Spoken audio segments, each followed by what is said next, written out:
کانال مستندهای In many other پارسی. parts of the world, this area, nowadays called the Islamic Republic of Iran, has gone by many names. By far, the most famous of these names is Persia. This name actually comes from a misunderstanding, in which the administrative region of the Achaemenid Empire, Persis or Pars, was mistaken for the name of the entire empire. This shouldn't be too surprising, given that those who gave them this name often named their empires in the same way. Also, in case you're wondering, this was also where the name for the Iranian language Farsi comes from. Now, Persia wasn't the name that the people of the Persian Empire used to describe it, and they often used Arya, Iran or Iran-Shah to refer to it, which means of the Aryans, the name given to the people who lived there and not, those other guys. Ancient Iran isn't the same as the modern nation of Iran and has been a name used by many peoples from Syria to Afghanistan to describe the area that they lived in. Now, native names for a nation aren't often the ones used by outsiders. Just ask Deutschland or Zhongguo. Unlike Germany or China, the name for Iran has changed in both formal correspondence and everyday communication. So when did this change occur? When did the majority of people start calling Persia Iran? Well, the change was a fairly recent one, coming about in 1935 when the Shah of Iran, Rضاشاه, demanded that everyone stop calling it Persia and start calling it, Iran.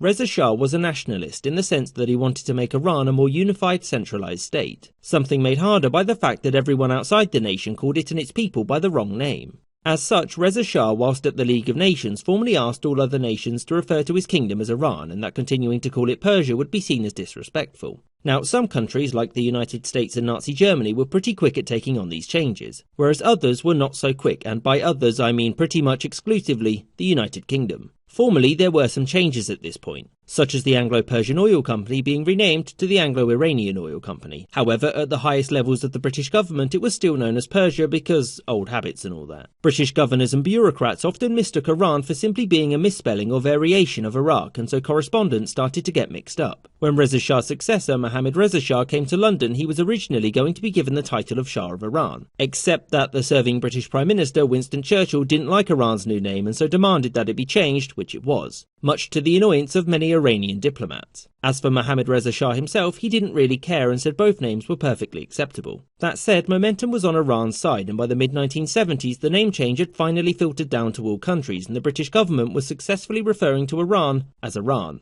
And so afterwards Persia would forever after lose its contemporary meaning and would only be attached to an empire that hadn't existed for roughly 1400 years. I hope you enjoyed this episode and thank you. برای تماشای دیگر ویدیوهای ما به کانال مستندهای پارسی مراجعه کنید.